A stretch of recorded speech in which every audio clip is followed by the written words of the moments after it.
Bismillahirrahmanirrahim. Assalamualaikum. Perkenalkan, nama saya Putri Dewi Utami, mahasiswi Manajemen Dakwah B semester 7. Adapun tugas saya mata kuliah Praktikum Haji dan Umroh yang dibimbing oleh Bapak dosen Haji Muhammad Iqbal Abdul Muin LCMA. Saya akan menjelaskan tentang perjalanan haji dan umroh. لبيك اللهم لبيك لبيك لا شريك لك لبيك إن الحمد والنعمة لك والملك لا شريك لك. B. Pemberangkatan. Pertama, kegiatan sebelum pemberangkatan.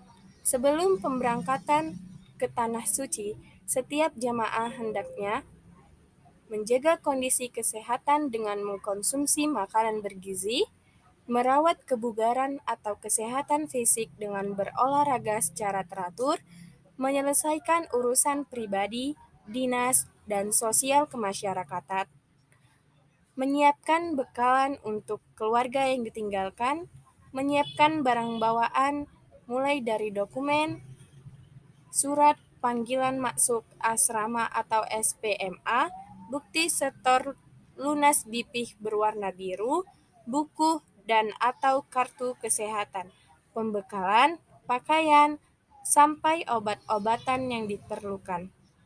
Terakhir, melaksanakan sholat sunat safar 2 rakaat dan berdoa untuk keselamatan diri dan keluarga yang ditinggalkan. 2. Selama perjalanan dari rumah hingga ke asrama haji embarkasi. Sebelum berangkat dari rumah menuju asrama haji embarkasi, setiap jamaah hendaknya mengikuti arahan yang tertulis dalam surat panggilan dari Kementerian Agama kabupaten atau kota saat berangkat ke asrama haji. Memperbanyak zikir dan doa, membaca talbiyah untuk memantapkan diri berangkat haji tanpa disertai niat ihram semata-mata sebagai zikir dan syiar. Menjamak dan mengqosor sholat karena selama dalam perjalanan sudah berlaku hukum sholat untuk musafir. 3. Di asrama haji embarkasi. Saat sedang di asrama haji embarkasi, setiap jemaah diwajibkan mengikuti upacara penerimaan dan serah terima jemaah dari panitia kabupaten atau kota kepada PPIH embarkasi, mengikuti pemeriksaan kesehatan tahap akhir, dan menempati akomodasi yang telah disediakan dan hanya menerima konsumsi yang disediakan panitia penyelenggara haji selama di asrama haji. Yang kedua, selama tinggal di asrama haji embarkasi, setiap jemaah diwajibkan menempati kamar yang telah disediakan, mengkonsumsi catering yang telah disediakan oleh PPIH embarkasi, mengikuti pendalaman manasik haji, menerima paspor, visa, gelang identitas, dan living cost biaya hidup selama di Arab Saudi sebesar 1.500 rial Saudi. Mengecek kelengkapan dan kesesuaian dokumen paspor dan visa sesuai nama dan foto yang tertera dalam paspor dan visa, serta memastikan dokumen itu tidak tertukar dengan milik orang lain. Menjaga barang berharga seperti uang, handphone, emas, dan dokumen. Menjaga ketertiban dan kebersihan diri dan lingkungan. Menerapkan sikap toleran, saling bantu kepada sesama dan bersabar jika mendapatkan sesuatu yang kurang berkenan di hati. Memakai pakaian ihram bagi jemaah haji gelombang 1 ketika hendak berangkat dari asrama haji menuju bandara. Niat ihram haji atau umroh dapat dilakukan di asrama embarkasi atau di dalam pesawat sebelum pesawat melintas di atas Yalamlam atau Kornul Manazil setelah kru pesawat menyampaikan informasi mikot. Yang ketiga, selama menetap di asrama haji embarkasi, jemaah dilarang membuat kegaduhan dengan keluar masuk asrama haji sembarangan demi menjaga ketertiban, keselamatan, dan kesehatan jemaah haji sendiri. Meninggalkan alat perlindungan diri atau APD yang dibagikan di asrama haji seperti masker dan botol semprot atau minum. 4. Berangkat menuju Bandara Embarkasi. Saat berangkat menuju Bandara Embarkasi, setiap jemaah hendaknya menaiki bus dengan tertib dan teratur sesuai dengan regu dan rombongan, memperhatikan tas tentengan dan tas paspor agar tidak sampai tertinggal, membaca doa atau mengaminkan doa pembimbing ibadah saat berangkat menuju bandara.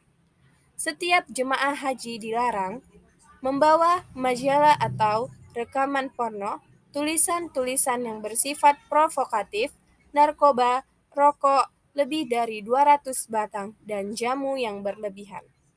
Menerima titipan barang dari siapapun karena dikhawatirkan barang itu bersifat terlarang, seperti narkoba, dokumen yang bersifat melawan negara, dan lain-lain yang membahayakan jemaah haji.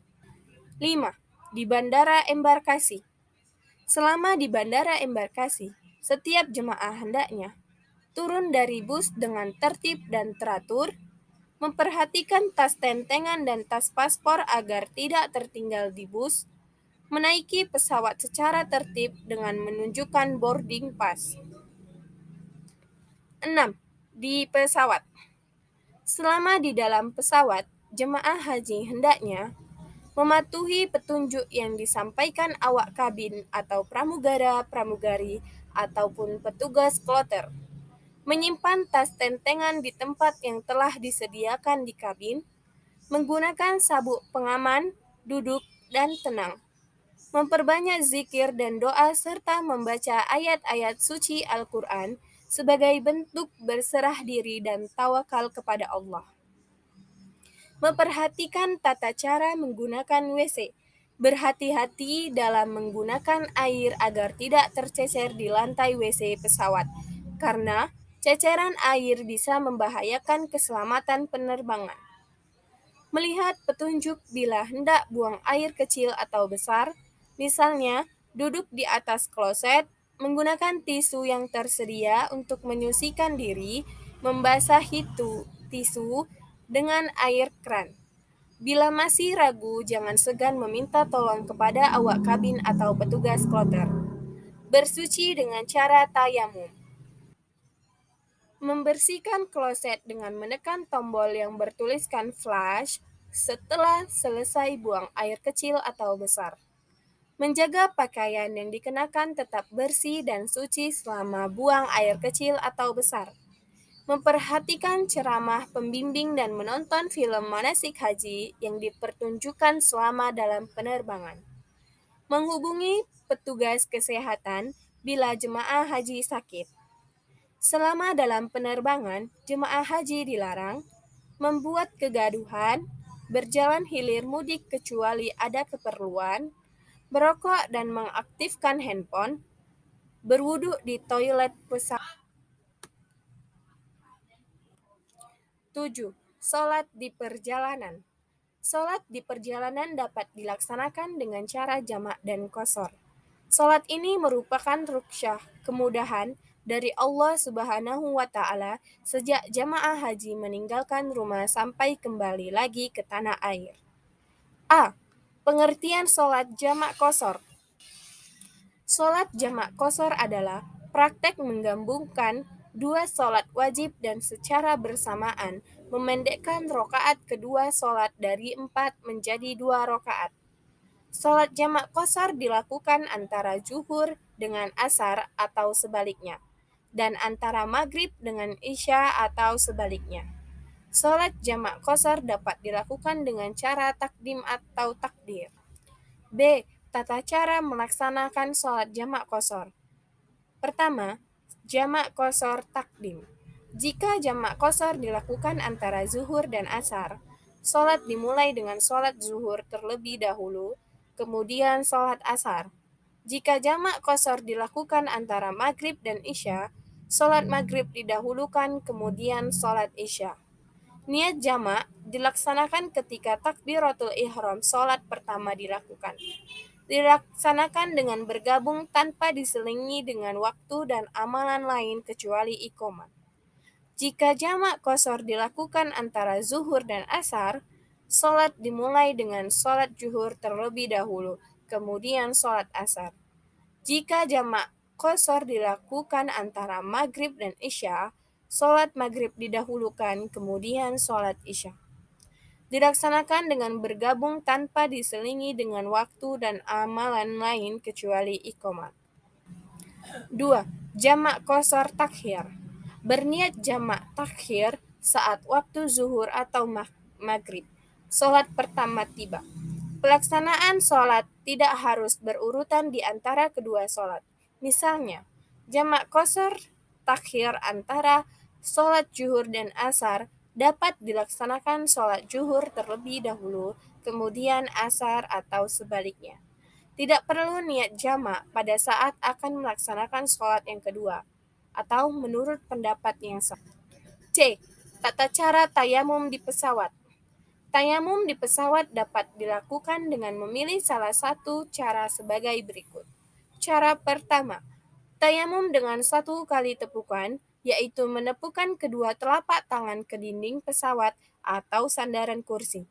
Lalu, kedua telapak tangan diusapkan ke muka, langsung diusapkan ke tangan, mulai dari ujung jari sampai ke pergelangan tangan, punggung dan telapak tangan secara merata, dan tidak terputus antara usapan muka dengan usapan kedua tangan.